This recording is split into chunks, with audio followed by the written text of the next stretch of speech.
Sisu is a Finnish word. It kind of means resiliency, or how a person faces adversity. Like if someone is really resilient, you say that they're Sisu, like they have the Sisu within them. I started playing tennis when I was 5 years of age in Finland. College coaches started reaching out to me, seeing if I was interested. We sat down for a few hours to talk about what college tennis would look like, and honestly I had no idea. But after that conversation, thought maybe I'll give it a shot and see. I was somewhat aware what I was getting myself into. Like you can do all of your research, you can, watch videos online, you can talk to people, but at the same time, you don't really know what the environment is like. You don't know how it feels like to be part of that environment. So you're kind of thrown in there, and then you have to figure things out on your own really quickly. I can't call my mom whenever I want to. She might be sleeping when I'm done with school.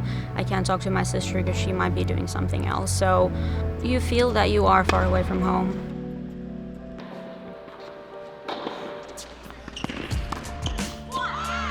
She is just a fierce competitor. Like her little tiny self, don't for once think that she's not fierce as can be.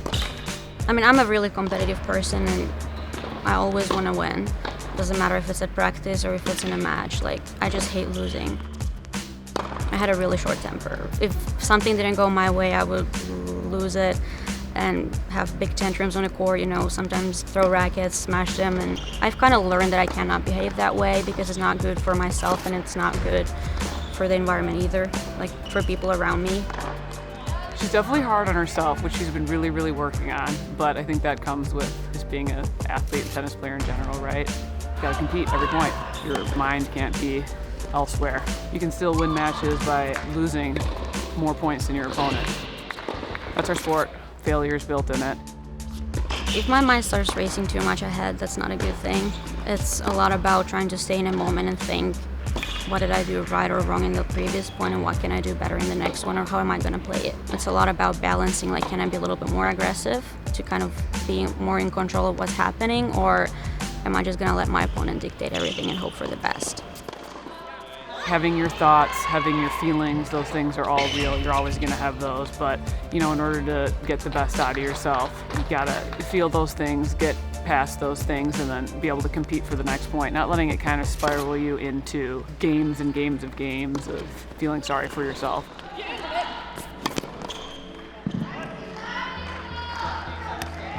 Honestly, my teammates have been a big support in the sense that I can talk to them always. I've had chats with the coaching staff as well, like how am I feeling, like what's going on through my head, how can I control those negative emotions. Being in charge of executing a game plan and making my own decisions with the help and support of the coaching staff. Like they can tell me all the secrets to playing, but at the end of the day it comes down to me. But I've never felt lonely on a tennis court.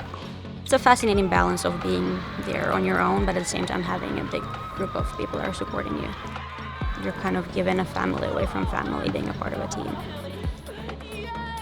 Knowing that what's occurring within sometimes isn't, necessarily exactly what's happening outside. She's trying to not let the inner stuff take away maybe from the experience and the things that can really help uplift her. And I've seen such growth with that. Liisa brings Sisu, stoic determination, grit, resiliency.